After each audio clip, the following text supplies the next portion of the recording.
আসসালামু আলাইকুম, আনিশা কিচেনে সকলকে স্বাগতম। আজ আপনাদের তৈরি করে দেখাবো মুচমুচে পেঁয়াজ ফুলের পকোড়া। এটা বানানো যেমন সহজ আর খেতে তো দারুণ হয়। আওয়াজ শুনে নিশ্চয়ই বুঝতে পারছেন যে কতটা মুচমুচে হয়েছে। বিকেলবেলায় যদি এইরকম পেঁয়াজ ফুলের পকোড়া বানিয়ে নিন, তার সাথে 1 কাপ কফি, তাহলে কিন্তু বেশ ভালোই হয়, মন্দ হয় না। চলুন দেখে নেওয়া যাক কীভাবে আমি এই পকোড়াটা তৈরি করি। আজ বানাবো পেঁয়াজ ফুল পকোড়া। তো এখানে আমি পেঁয়াজ নিয়েছি। প্রথমেই পেঁয়াজগুলোর খোসা ছাড়িয়ে নেব।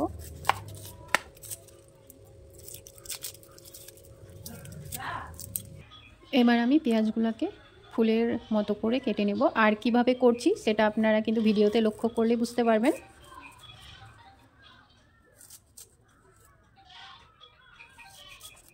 পেঁয়াজের এই ফুলটা তৈরি করা কিন্তু খুব সহজ, এটা যে কেউ করতে পারবে।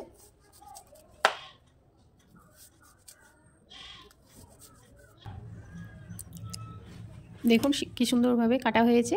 আর এখন এইভাবে হালকা হাতে একটু ছড়িয়ে দিতে হবে, তাহলে কিন্তু ফুলের মতো লাগবে দেখতে। এভাবে করে সবগুলো তৈরি করে নেব। মানে একেবারে ফুলের মতো হয়েছে। ভাজলে কিন্তু আরও সুন্দর লাগবে দেখতে। এগুলাকে এবার পানির মধ্যে ডুবিয়ে দেব। 10 মিনিট এইভাবে পানির মধ্যে একটু ডুবিয়ে রাখবো, তাহলে পেঁয়াজের যে একটা ঝাঁঝ বা কষ থাকে সেটা কিন্তু বেরিয়ে যাবে আর ফুলগুলো একটু ছড়াবে। তো এটা একটা সাইডে রেখে আমি এর জন্য একটা মিশ্রণ তৈরি করতে হবে, সেটাই কিন্তু তৈরি করে নেব। বোলের মধ্যে নিয়ে নেব কর্নফ্লাওয়ার, ময়দা, এবার দেবো স্বাদ মতো লবণ, লঙ্কা গুঁড়ো, হলুদ গুঁড়ো, জিরে ও ধনিয়ার গুঁড়ো একসঙ্গে করা আছে এটা, ভাজা জিরের গুঁড়ো, টেস্ট বাড়ানোর জন্য দেব ম্যাগি মশলা। শুকনো উপকরণগুলো একটু মিশিয়ে নেব। সবশেষে দেবো একটু গরম মশলার গুঁড়ো। অল্প অল্প করে পানি দিয়ে এই মিশ্রণটা তৈরি করে নেব।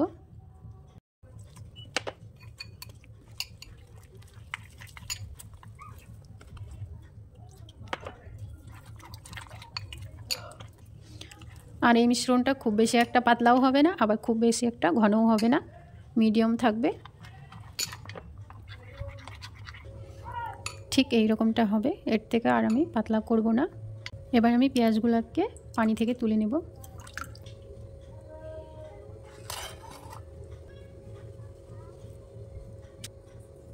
এবার হচ্ছে এগুলাকে ভেজে নেওয়ার পালা। এগুলো যদি আরও বেশি মুচমুচে করতে চান, তাহলে কিন্তু এই ব্যাটারের গোলায় ডুবিয়ে তারপরে ব্রেড কাপসে কোট করে তেলের মধ্যে দিয়ে ভাজতে পারেন। তবে আমি ডাইরেক্ট ব্যাটারের মধ্যে ডুবিয়ে তেলের মধ্যে দিয়েই ভাজবো। আগে থেকে কড়াইয়ে তেল দিয়ে তেল গরম বসিয়ে দিয়েছি। তেলটা গরম হয়ে গিয়েছে। এখন ব্যাটারের মধ্যে পেঁয়াজটাকে ডুবিয়ে তেলের মধ্যে দিয়ে দেব।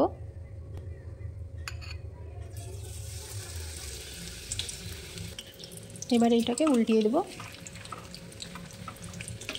ভাজা হয়ে গিয়েছে, এখন এটাকে তুলে নেব। সেমভাবে বাকিগুলোকেও ভেজে নেব।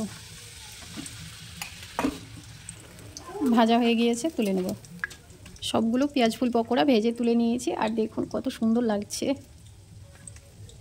এই পকোড়াটা সব থেকে বড় হয়েছে, কারণ হচ্ছে এই বড় সাইজের পেঁয়াজ ছিল বলে কিন্তু ফুলটা এত বড় হয়েছে। বড় সাইজের পেঁয়াজ নিলে বড় বড় হবে। এবার আমি একটা প্লেটে সাজিয়ে নেব।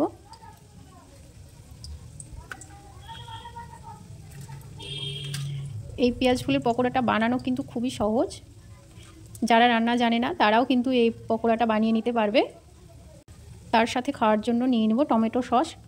সস দিয়ে খেতে কিন্তু দারুণ লাগে। আর দেখুন কতটা মুচমুচে হয়েছে।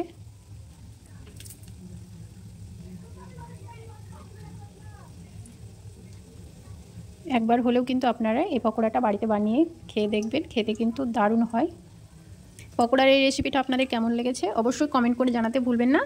ভালো লাগলে একটি লাইক করবেন, পাশে থাকা বেল বাটনটি অবশ্যই ক্লিক করবেন। যখনই আমি ভিডিও আপলোড করব সেইমাত্র আপনাদের কাছে কিন্তু নোটিফিকেশান পৌঁছে যাবে। সকলেই ভালো থাকুন, সুস্থ থাকুন। আল্লাহ হাফেজ। আজকে এই পর্যন্ত, দেখা হচ্ছে নতুন কোনো রেসিপিতে।